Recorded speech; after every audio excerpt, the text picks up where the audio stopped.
Muy interesante que ha estado además muy en boga durante este 2025. Hay una percepción casi generalizada de que la inteligencia artificial avanzó muchísimo y penetró también en las sociedades en todo el mundo, y esto se involucra directamente también con el contexto geopolítico y lo que existe respecto a este tema crucial en este momento, además en la competencia entre potencias y en los tres principales bloques donde ya se desarrollan modelos muy avanzados sobre esta herramienta. Y con esto quiero llevarlos al tema para abordarlo en profundidad, también lo que están haciendo en Venezuela respecto a la inteligencia artificial, hoy con un invitado muy interesante. Se trata de Roberto Jun, es investigador y especialista en cultura jurídica y derecho digital. Muy buenos días y gracias por acompañarnos. Gracias por la invitación, y de verdad el tema es maravilloso y vamos a desarrollarlo, y yo sé que van a quedar con ganas de ir un poquito más allá en este fenómeno. Sí, a la gente creo que le ha interesado cada vez más. Yo creo que la inteligencia artificial está formando parte de todo, además para simplificar tareas,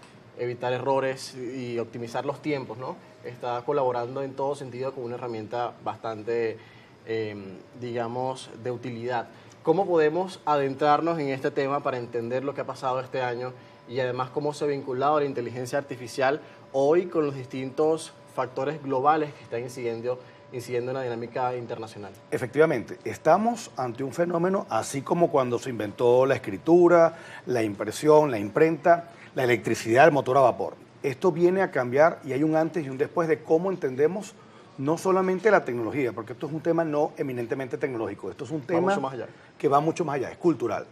Es llevar más allá de, digamos, de la actuación humana el día a día, el conocimiento, tener conocimiento directo estamos hablando de cualquier tipo de materia, desde la construcción, el derecho, la medicina, la química, y entonces tenerla al alcance de nuestra mano es algo de verdad maravilloso.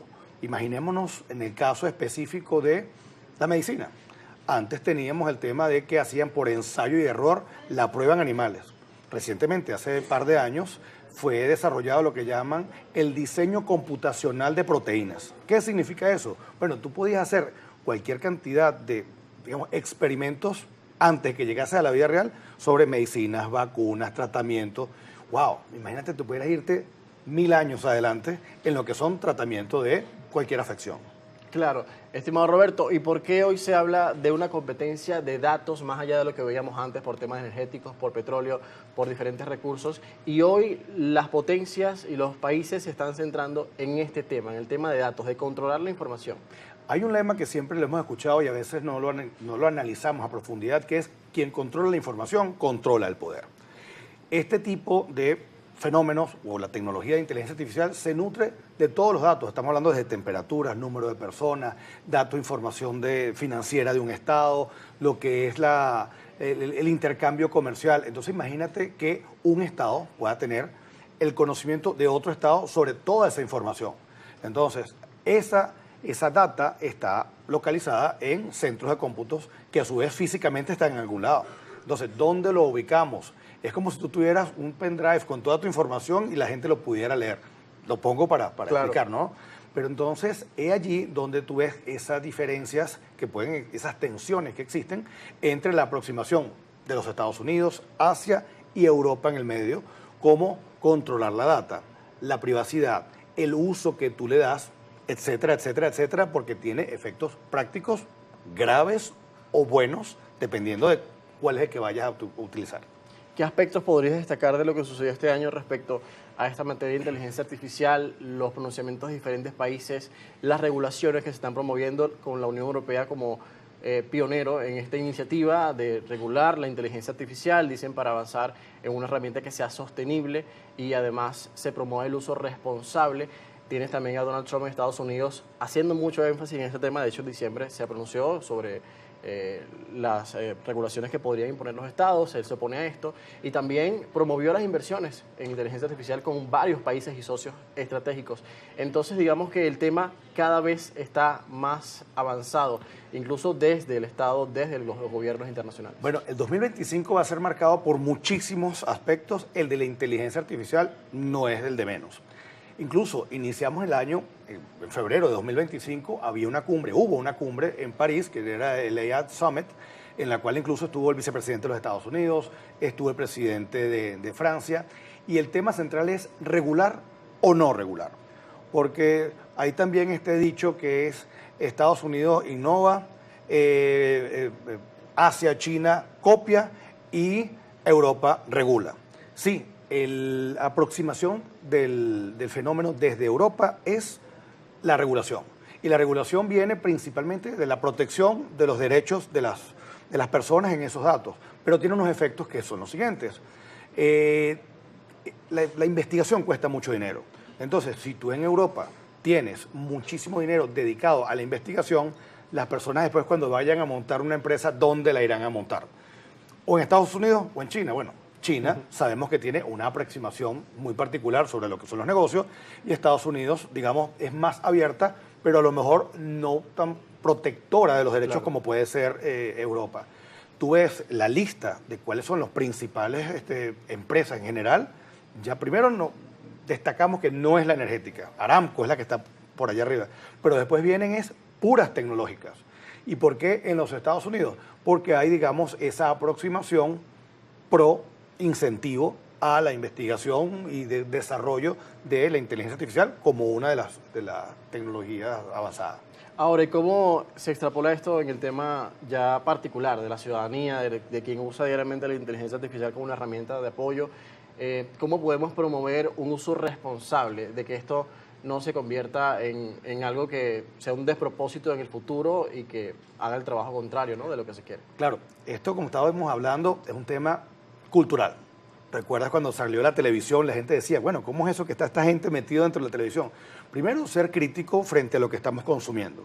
Saber de que sí, se puede utilizar y se va a utilizar porque, como toda tecnología, hay gente buena que hace uso de ella y gente mala que hace uso de ella. Saber que puede haber manipulación de imágenes, de voces, de contextos y entonces experimentar. La ventaja es que cualquiera de nosotros con su teléfono puede empezar a hablar como quien tiene una charla como estamos tú y yo. Claro. Y tener esa aproximación crítica y decirle, mira, ¿qué opinas tú de esto? Dame los antecedentes. Yo tengo, ¿por qué no pedirle, digamos, una pregunta, un consejo? Dame distintas opciones. ¿Por qué tengo que encerrarme en mi opción? Ya desde el punto de vista jurídico, por supuesto, tiene sus retos. Pero aquí lo importante es el uso ético. La ética, desafortunadamente, no se puede imponer a fuerza, pero sí a que la gente individualmente empiece a interactuar. Claro. ¿Y cómo desde el derecho se puede promover ese uso ético y apegado a los valores morales? Porque ahora hay todo un dilema también con esto, también con lo que tiene que ver con el derecho de autor y muchas personas que, digamos, se sienten afectadas ahora por el uso de la inteligencia artificial de forma irresponsable. Bueno, hay, por supuesto, distintas instituciones jurídicas que vienen, digamos, a la necesidad de ser revisadas. Las regalías, por ejemplo, de creación artística. Se le concede, no se le concede, se promueve.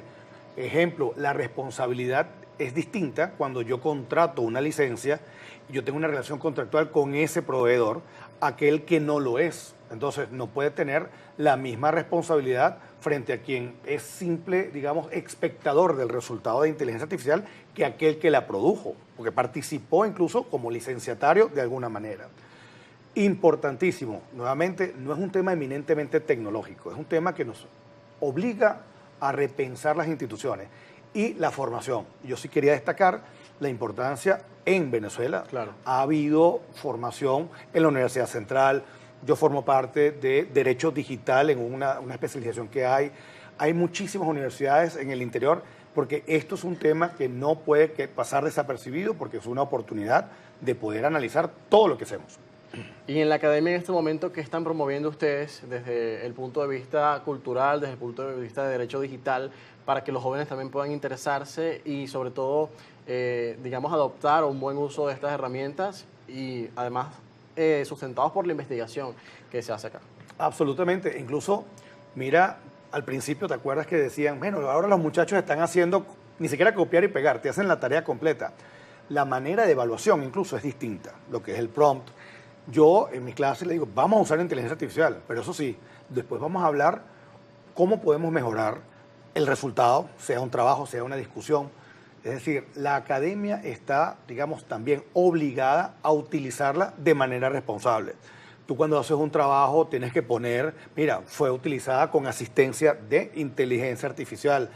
no quedarte con el trabajo nada más, interactuar. Tú haces un trabajo y lo pones allí y le dices, ¿qué puedo sacarle mejor provecho a esta exposición? ¿Cómo puedo yo potenciar este tema que a lo mejor estaba, digamos, debajo de la piedra, pero la investigación lo destacó? Es decir, se nos abren muchísimas puertas y es la academia, las universidades, la formación en general, la que debe alumbrar ese camino de utilizarla como instrumento de aprendizaje.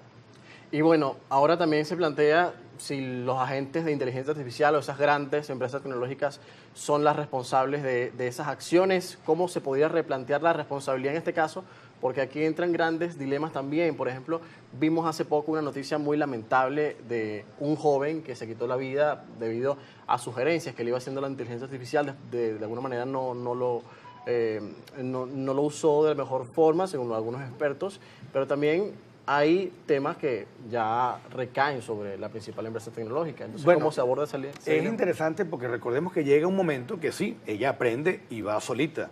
Y ese producto no solamente fue por la inteligencia artificial, fue por el tipo de interacción de la persona que puso esos datos.